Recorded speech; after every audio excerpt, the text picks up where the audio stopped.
Olá pessoal, tudo bem? Meu nome é Daniele Ximenes, professora de língua portuguesa. Falaremos sobre literatura e agora com o ícone da literatura brasileira, Machado de Assis e suas múltiplas faces. Vamos lá? Machado de Assis. O Machado de Assis data de 1839 a 1908. Foi um escritor brasileiro, um dos nomes mais importantes da literatura brasileira do século XIX. Não é à toa que nós o traremos para a aula de hoje. Destacou-se principalmente no romance e no conto, embora tenha escrito crônicas, poesias, crítica literária e peças de teatro. Pessoal, o Machado de Assis ele tem duas vertentes de produção. Ele atua inicialmente no romantismo, em seguida essa produção se estende para o realismo. Nós analisaremos agora uma parte específica desse escritor, mas antes vamos relembrar algumas obras, algumas informações acerca dele. Machado iniciou a carreira literária ainda dentro do romantismo, mas aos poucos foi ganhando qualidade nos textos e descobrindo na tessitura dos personagens como aplicar uma camada de ironia e crítica social. Quando a gente fala aí da ironia e da crítica social, é uma característica específica do romance realista, em que a gente tem uma maturação da literatura brasileira, em que a gente observa já a sociedade como um todo, observando ali os problemas sociais, econômicos que envolvem o país naquele momento. Produziu 3 obras-primas já dentro do realismo. Além de Memórias Póstumas de Brás Cubas, fazem parte da trilogia o clássico Dom Casmurro e Quincas Borba. Eu escolhi aí, coloquei para vocês o link dos livros, tá? Do Dom Casmurro, Quincas Borba e Memórias Póstumas de Brás Cubas. E aí, pessoal, eu coloquei aí na tela o link dos 3 livros citados anteriormente. Dom Casmurro, que é um clássico da literatura, também já mencionado em aulas anteriores. Quincas Borba e Memórias Póstumas de Brás Cubas, também já abordadas, tá? Quando a gente fala do estilo machadiano, a gente diz que é uma tentativa de Machado em retratar um Brasil do século XIX que unia ao mesmo tempo um sistema escravocrata com as ideias iluministas de liberdade. Sua escrita elegante, engraçada e polissêmica pode ser interpretada à luz da tentativa de uma realidade tão contraditória e particular como a brasileira. O que é interessante nessas obras, nessas produções do Machado de Assis, é observar que, embora ele fosse um escritor negro, a abordagem dele também é uma crítica a esse sistema escravocrata.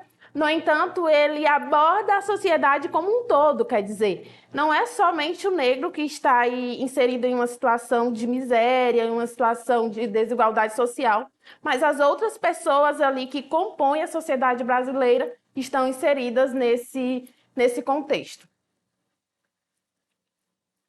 Vamos lá, o que é o estilo machadiano? A gente tem o diálogo direto com o leitor. Esse diálogo direto com o leitor, ele aparece bastante nítido em Memórias Póstumas de Brás Cubas. Quem quiser pode dar uma lida. O uso do humor como um recurso estilístico, a linguagem coloquial para enfatizar a fala de algumas pessoas de acordo com a camada social a qual ela está inserida. Frases curtas e incisivas, quer dizer, frases que, apesar de curtas, têm um grande impacto ou uma grande significação. Perfeição gramatical, é tanto que essa perfeição gramatical é o que faz com que... eu não vou ler Machado de Assis, pelo amor de Deus, a linguagem é muito difícil, mas ele usa realmente todos os recursos linguísticos presentes no nosso idioma para trazer o melhor de qualidade literária. E a intertextualidade com outros textos. Para quem não sabe o que é intertextualidade, intertexto é a relação que eu estabeleço entre outros textos. Então, a partir de algumas obras ali do Machado de Assis, eu consigo estabelecer uma relação com uma obra anterior, com outros escritores, enfim, com textos aí que eu posso perceber nitidamente ou nas entrelinhas essas relações. Vamos lá, pessoal, eu trouxe para vocês o conto Pai contra Mãe. E aí, eis a pergunta, quando a gente fala do conto Pai contra Mãe, por que esse título? Eu escolhi aí, coloquei o link para vocês da HQ, da história em quadrinho, né, adaptada aí do conto, caso vocês tenham interesse, para vocês revisitarem, darem uma olhada lá, que é bastante interessante.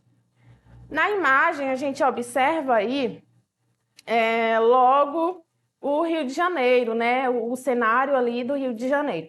Pai contra Mãe vai retratar a história de um homem que tem que trabalhar prendendo ou capturando escravos. E nessa tentativa de capturar escravos, por que ele tem que fazer isso? Ele está inserido em uma situação ali de vulnerabilidade social, que ele não tem um emprego fixo.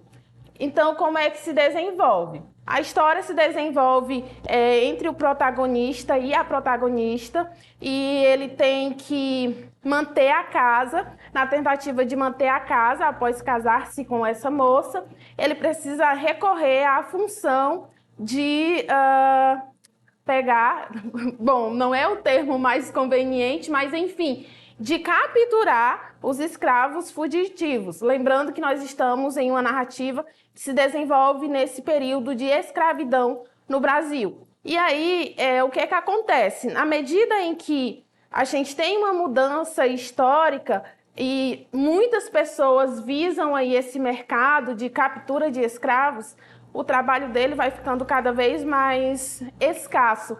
Ele não consegue capturar escravos, ou ele tem uma concorrência muito grande. E aí ele acaba por não ter dinheiro para manter a família. E aí, quando ele se casa, a esposa dele acaba por engravidar. E aí ela engravida e ele tem que manter o filho que vai nascer. Quando essa criança nasce, ele acaba por ser despejado, ele sai ali do apartamento, do local em que ele estava, e ele tem que ir morar de favor na casa dos outros. E aí o que acontece posteriormente?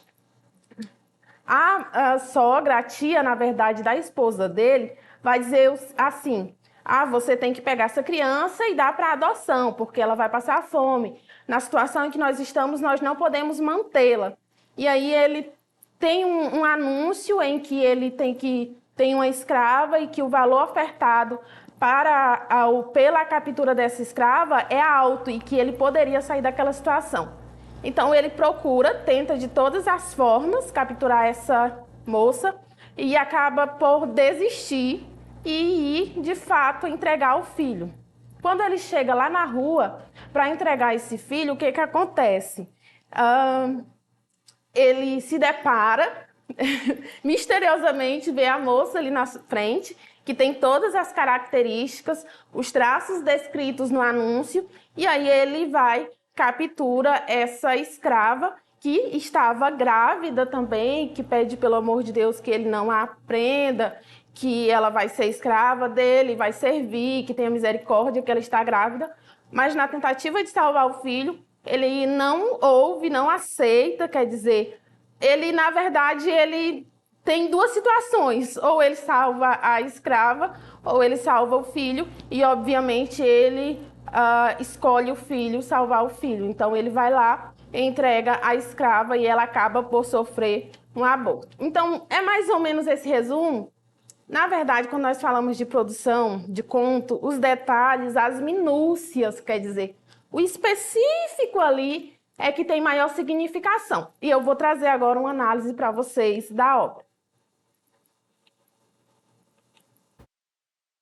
Era grotesca tal máscara, mas a ordem social e humana nem sempre se alcança sem o grotesco e alguma vez o cruel. Essa parte é logo do início. A narrativa, pessoal, ela está dividida em duas partes. A primeira parte em que o escritor ele traz uma visão geral de como os negros viviam, como eles estavam ali naquela situação de escravidão e como eles eram vistos, na verdade, não como seres humanos, mas como mercadorias. Então, o que é que ele diz assim? Que quando os negros usam essa máscara, ela é necessária para alcançar a ordem, quer dizer, a ordem social daquele momento. Aí nós temos o nome do nosso protagonista, Cândido Neves, e aí vamos para a questão literária. Cândido Neves. A gente tem uma narrativa que tem um centro aí da história, um pai que é branco e uma mãe que é negra, que é escrava, né? Quer dizer que ela está ali numa situação inferior. Quando o Machado de Assis escolhe Cândido Neves, o Neves ele não é por acaso. Neves vem de neve, de claro, tá? Então, assim, até os nomes dos personagens, eles são decisivos para que a gente faça uma análise desse texto. Em família, Candinho é a pessoa a quem se liga a história de uma fuga, cedeu à pobreza, quando adquiriu o ofício de pegar escravos fugitivos. Então, aí a gente já tem a função dele, que é pegar escravos fugitivos. Quando veio a paixão da moça Clara, observa novamente. Então, a gente tem o Cândido Neves e a esposa agora, Clara, novamente fazendo uma referência a essa diferença entre o branco e o negro. Enquanto o personagem principal ali é branco, a esposa é branca, perdão, as pessoas que estão condicionadas a essa narrativa são negras, né? São inferiores, quer dizer, a gente vê o recurso linguístico ali sendo trabalhado. Vamos lá. Voltamos agora para pensar por que o nome pai contra mãe. A escrava, aí na imagem que vocês observam, ela vem fazer uma reflexão, quer dizer, poxa, a mulher está grávida, mas pensemos, ela é negra e ele tem o filho para entregar para a adoção. E aí ele escolhe, justamente, a gente tem um embate de pai contra mãe, em que um tem que vencer e, no caso, quem tem todo o poder aí é o Neves, e aí ele acaba por prender a escrava. Por isso o nome do conto, Pai contra Mãe. E aí vejamos as temáticas abordadas dentro desse conto, porque são múltiplas e que gerariam diversas análises. Primeiro, a escravidão, que é a situação em que o negro está inserido, a situação de miséria, a situação de animalização. Segundo, a gente tem o abandono de menores, quer dizer, se aí na tela de vocês, do lado esquerdo, eu tenho o Neves e a Clara com a criança no braço aí, do outro lado eu tenho o símbolo aí da morte, né, da filha ou do filho aí da escrava que teve que, de certa forma, ser sacrificado. Então, a gente tem aí, de certa forma, um emblema. E aí escolhe-se por salvar aí a criança branca, né? O branco se sobressai. E aí é o que a gente observa na questão do abandono de menores. A gente poderia fazer uma crítica até de certa forma mais incisiva, mas pessoal, só para fazer uma bela ou uma breve ênfase, tá? Quando a gente fala de análise de texto literário, ela é subjetiva, quer dizer, depende de quem vai fazer essa interpretação, tá? E de que maneira eu decido, a ideia que eu tenho ali daquele texto, tá? Então, tudo isso é importante e é necessário. Então, quando a gente tem a temática aí, o abandono de menores, é que a situação em que os pais se encontravam fazia com que eles tivessem que abandonar essa criança, entregar ali, tirar do convívio deles, tá? A tortura, que é o que aparenta de forma sutil, mas quando a gente fala aí nessa captura de escravos, obviamente vem a temática da tortura, e do aborto, que é um tema bastante complexo, que aparece já lá no final do conto. Agora, vamos à nossa questão do Enem. Essa questão aí, ela está no livro A Prova Enem, do primeiro ano do ensino médio, ou primeira série, lá na página 24, tá? É a questão 5, e aí, de repente, você pode, se tiver com o livro em mãos, acompanhar a leitura, e se não, acompanhe comigo aqui projetado.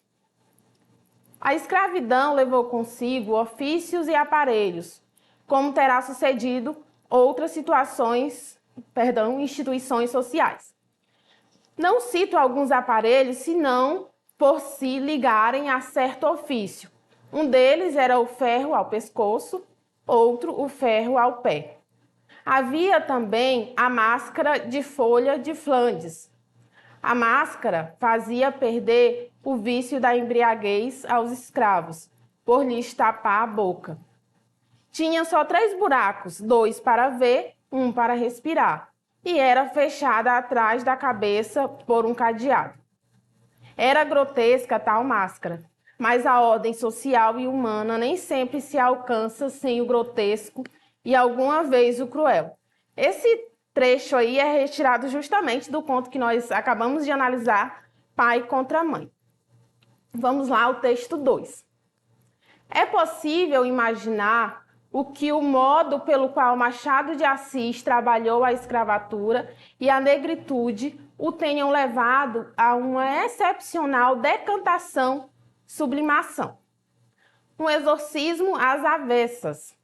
Parece que não lida, e sim esquece ou menospreza o tema do negro brasileiro. Mas, na verdade, é aí que encontra uma das raízes de que sua forma de observar, parodiar um mundo social que pode ver desde uma perspectiva diversa, de baixo para cima, às avessas. O grotesco e o cruel parecem inerentes à ordem social e humana, uma ordem social em que muitos brancos também são prisioneiros da miséria social. Vamos lá às questões. Pessoal, antes de irmos para as alternativas, vale enfatizar que aí nós temos já uma certa análise mostrando aí uma outra faceta, um outro lado do Machado de Assis, que ele coloca a figura negra dentro da sua narrativa, mas não coloca ela só. Se vocês pararem em algum momento e lerem o conto, vocês perceberão que você, de certa forma, fica ali torcendo para que ele fique com a criança e que ele fique com a escrava, quer dizer, ele consiga prender a escrava, capturar. E o que é, de certa forma, errado. Poxa, não pode, a gente está falando de um ser humano, escravizar. Mas ali ele trabalha tão bem a linguagem que gera essa dúvida. Eu quero que ele capture, eu não quero que ele capture. Enfim, então isso é para mostrar que tanto o negro quanto o branco, eles estão inseridos nessa situação de miséria social, enfim, de instabilidade social. É isso que o Machado de Assis deixa transparecer aí, tá? Vamos lá à questão. A leitura dos 2 textos aponta que a relação entre a obra de Machado de Assis e o contexto histórico-social do período em que o autor viveu, 1839 a 1908, o que se refere à ordem social vigente foi de. Então, observa que aqui a questão ela quer saber do contexto histórico-social, quer dizer, esse texto está produzido em que época? Em que momento? Que período é esse? O que é que eu tenho? Aí vamos às alternativas. Eu tenho uma crítica, uma defesa, uma alienação, uma legitimação, uma ambiguidade. Então, aqui vai exigir da pessoa que for resolver solucionar essa questão de entender, saber o significado dessas palavras. Então, obviamente, eu tenho uma crítica social, quer dizer, eu estou em desacordo com aquela ordem social que eu tenho ali.